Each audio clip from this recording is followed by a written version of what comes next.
এমনিতেই বন্যা, তার সঙ্গে টানা বৃষ্টিতে বেড়েছে পানি। নদী উপচে সেই পানির সঙ্গে সাঁতরে কুমির চলে আসছে লোকালয়ে। রাস্তায় ঘুরে বেড়াচ্ছে, এমনকি মানুষের বাড়িতেও ঢুকে পড়ছে কুমির। এমন একাধিক কুমির দেখা গেছে বন্যার পানিতে। কারো মুখে মরা জীবজন্তু, তো কেউ খাবারের খোঁজে হন্যে হয়ে এদিক ওদিক ঘুরে বেড়াচ্ছে। গত কয়েকদিনের ভারী বর্ষণে বন্যা পরিস্থিতি তৈরি হয়েছে ভারতের গুজরাটে।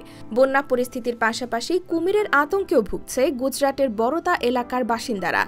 ৩ দিনে সেই রাজ্য থেকে মোট ৩৫ জনের মৃত্যুর খবর পাওয়া গেছে।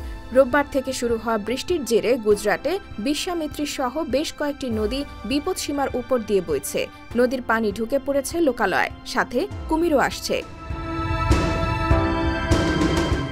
ভারতীয় সংবাদ মাধ্যম আনন্দবাজার পত্রিকার এক প্রতিবেদন থেকে এ তথ্য জানা গেছে। বরোদা শহর এবং আশেপাশের লোকালয়ে কুমির ঘুরে বেড়ানোর বেশ কয়েকটি ভিডিও ইতিমধ্যেই প্রকাশ্যে এসেছে সমাজ মাধ্যমে। ভিডিওতে দেখা যায় মুখে মরা কুকুর নিয়ে বরোদার রাস্তায় ঘুরে বেড়াচ্ছে একটি কুমির। বরোদা এবং আশেপাশের এলাকায় বসবাসকারী ৩,০০০-এরও বেশি মানুষকে নিরাপদ স্থানে সরিয়ে নেওয়া হয়েছে। যারা রয়ে গেছে এখনও, তারা প্লাবনের পাশাপাশি কুমিরের আতঙ্কে ভুগছে। প্লাবিত এলাকাগুলোতে বসবাসকারী বাসিন্দাদের অনেকে বলছেন কুমিরের ভয়ে ঘরের ভিতরে থাকতে বাধ্য হচ্ছেন তারা। IBTV USA, new York.